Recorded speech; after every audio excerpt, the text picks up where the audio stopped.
What is good, guys? It's Coach Steve here with ILoveBasketballTV, and today I'm going to be teaching you 5 explosive exercises you can do with dumbbells to get those hops up. Let's go. Hops, not hop. Multiple hops. Yeah, I ain't taking orders in command like, yeah, you about to see me on demand. Yo, so if you're new here to I Love Basketball, I help you get your vert up, and we make videos every single week, so subscribe if you're trying to get your game on. If you're trying to dunk on people and not get dunked on, you know where to go. All right, so this is 5 exercises you can do with a dumbbell. This is the kettlebell swing. You usually use a kettlebell for this, but you can use a dumbbell, especially if you've got good grip. You don't need a lot of weight. It's more about the movement and connecting your body, and just I want you to learn about how to move fluidly through this motion. So what it's gonna look like is it's gonna come through your legs and you're gonna drive it up. And if you have a medicine ball or a dumbbell you could throw around if you're in a field, it's a really great exercise to just come down here and throw it behind you as hard as you can. So if you have a medicine ball, this could be an alternate for this dumbbell.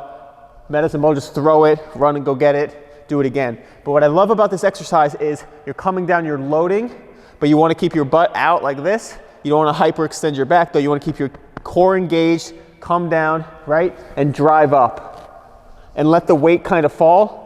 But what I like to focus on is that transition when you're stopping the motion coming up. You don't want it to just swing forwards. You want to try to, as soon as it's hitting the back, really drive it up. And it's okay to come up on your toes as if you're jumping. So it's going to come through your legs, drive it up. Breathing is very important too. So on the way down, you're kind of loading up, suck in, and explode and blow out. And again, your feet don't need to be too wide, but they don't want to be too close together. Enough space. You're going to feel it a lot in your hips and your butt, and that's what you want. And drive your arms up, and as you see, keeping my chest up. I like to keep this at 3 sets to 8, so you can do 8 explosive reps, and just do 3 sets of that. Regain your intensity. You really want to focus on exploding with this. All right. All right, so the next one is squat jumps. You're just going to jump in place, and you're going to keep the dumbbells on your side. You don't really want to swing with them. You're just going to let them hang and jump, right?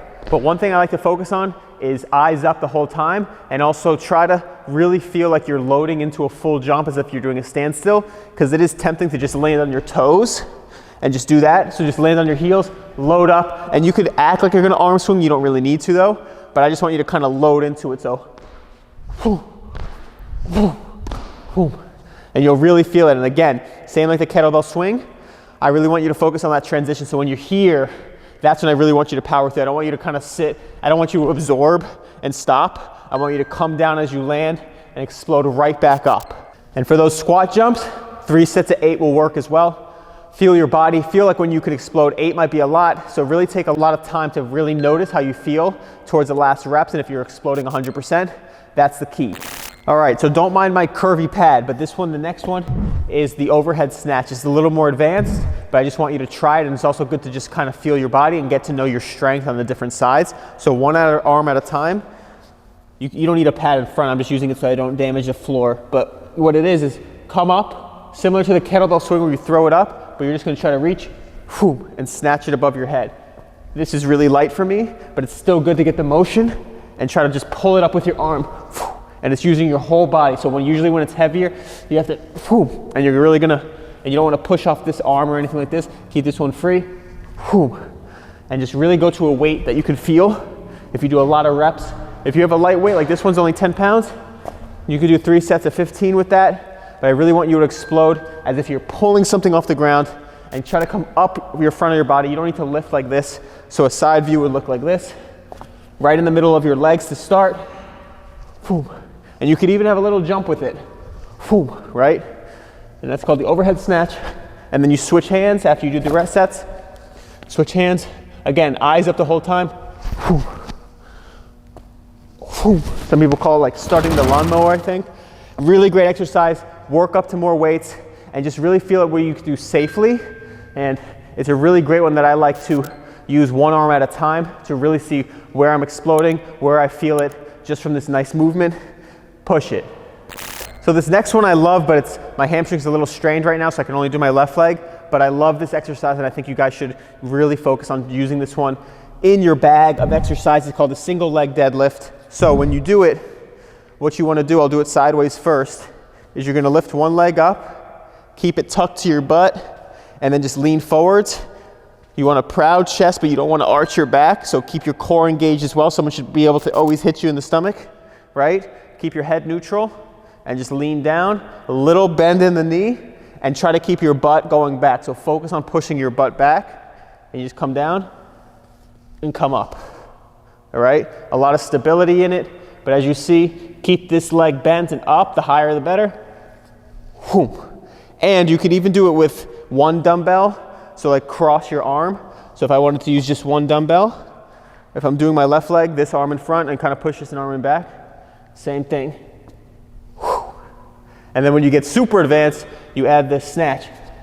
Boom. I just made that up. But you see what the point is that it's all these things are connected. All these different exercises are isolating different muscles.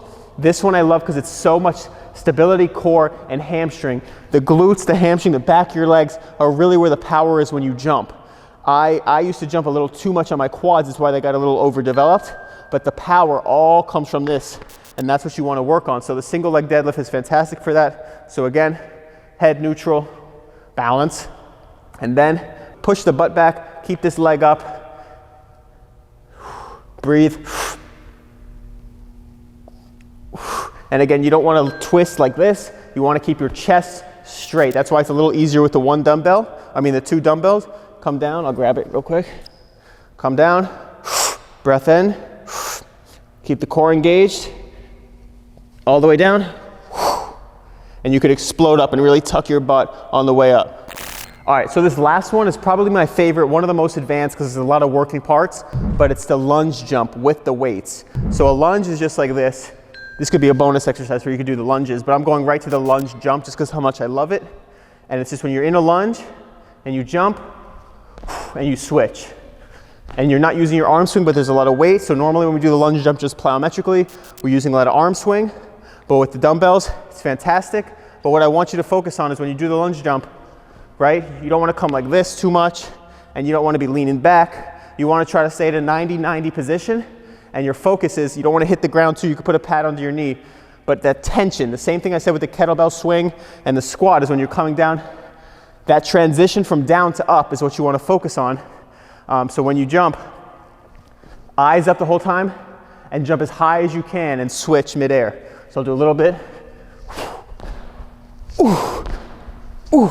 And again, it's hard not to lean. I'm not that warmed up right now, but use very light weight, 5 pounds, 10 pounds.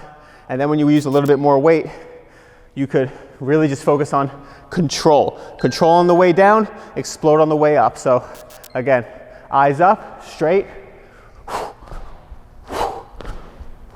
Try to push off that heel. It's okay to land on your toes and absorb with your toes, but you don't want to do all toes when you jump up. You want a nice equal body, positioning, and pushing with that butt and those glutes, but you're pushing with both legs, and that is the lunge jump. All right, guys, so other couple exercises you can work with, I want you to learn about your body. A little bit of a bonus exercise is the lateral lunge. So you just come to the side, and I'm really bad at it. My hips are just so tight, but I can use this as a workout if I'm flexible and I can up the weight. You can start to get really strong in this hip area. But like me, I use it as a stretch and to really push myself to get more mobile, and it's really tough. So my point with this is, even though it's an exercise, it could also just be a stretch that you do daily with a light weight to help you get into a deeper stretch.